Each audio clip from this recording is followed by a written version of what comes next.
Cameron and Obama discuss the Syria crisis as Iran warns against intervention. So let's talk then to foreign policy expert Dr. James D. Boyce, who's here with me. A very good morning to you. So we've heard that President Obama and David Cameron have discussed what they describe as a serious response to what's going on in Syria. What do you think that response might be? Is military action more likely now? Well, I think, as Dan was pointing out in his piece there, we're itching towards that. The US is moving its pieces around the world. We know, for example, that the US Secretary of Defense has talked about moving certain aircraft carriers, certain weaponry into position in case the president orders that. We know, for example, that Secretary John Kerry is in the Middle East talking with the Saudis, for example. So there is clearly a diplomatic and a military maneuvering going on behind the scenes. The Obama administration has come under a lot of attack in recent days, for myself included, for appearing to do very little. It's important to recognise Washington is effectively on holiday at the moment, so this is occurring at a really bad time diplomatically and politically for all concerned.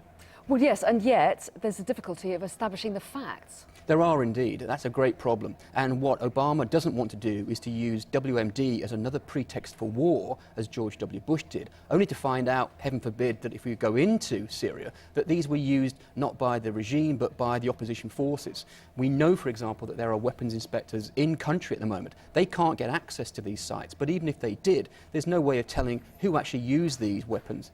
Well, so what do you do? How do you threaten a military strike when you don't know who did it? This is the great problem. And for all of the critiques of the Obama administration, and there have been many, it's very, very difficult. They're in a real bind. If they go in, if they threaten, as they have done in the past, you back yourself into a corner. We recently observed the 50th anniversary of the Cuban Missile Crisis, and one of the things that President Kennedy was very careful not to do then was to back his opponent into a corner. And Barack Obama, unwittingly, I think, has seemed to do that to himself. And what about a mandate for any kind of military action? The UN Security Council poses all sorts of problems for America, for Britain, for France, because of Russia's backing President Assad. You're absolutely right, and we heard Andy Burnham speaking on this programme a little earlier, and I think he represents the dangers of going beyond your portfolio, because he talked about moving towards the UN Security Council and getting a resolution, and he's talking about how the Russians must be moved by this. That's not how the Russians work. It's not how the Security Council works.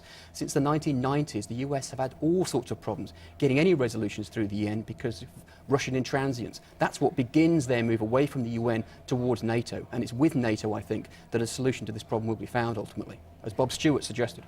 And what about Britain's potential involvement? William Hague has made it clear that he thinks that the finger of blame probably is pointed towards President Assad. What is Britain's involvement potentially to be in the future, and is it likely that Parliament will be recalled for some kind of vote on it? I don't think there's any doubt that most people think this probably was Assad. It has Assad's fingerprints all over it, so one would incline to agree with William Hague there.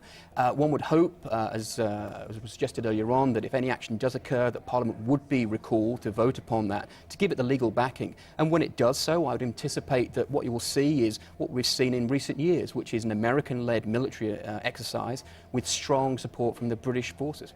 And of course this is all jumping ahead and speculating, but in the meantime we've got this threat this morning from an Iranian general threatening severe consequences should an attack take place. They're talking about it being one of their own red lines. I mean, it's just another reminder of how delicate a situation this is. Yeah, you're absolutely right. Just when you thought this couldn't get any more complicated, the Iranians pop up, and they have obviously got their own desires here. Syria is its closest ally in the region. They're thankfully backed up by the Russians, so they're quite lucky in some respect. They've got an awful lot of power behind them, both diplomatically and militarily. But of course, you know, Washington has supposedly been itching for a fight with the Iranians for many, many years, and you have to be very careful they don't invite something upon their own steps if not careful. Dr. James Boyce, thanks very much. Thank you.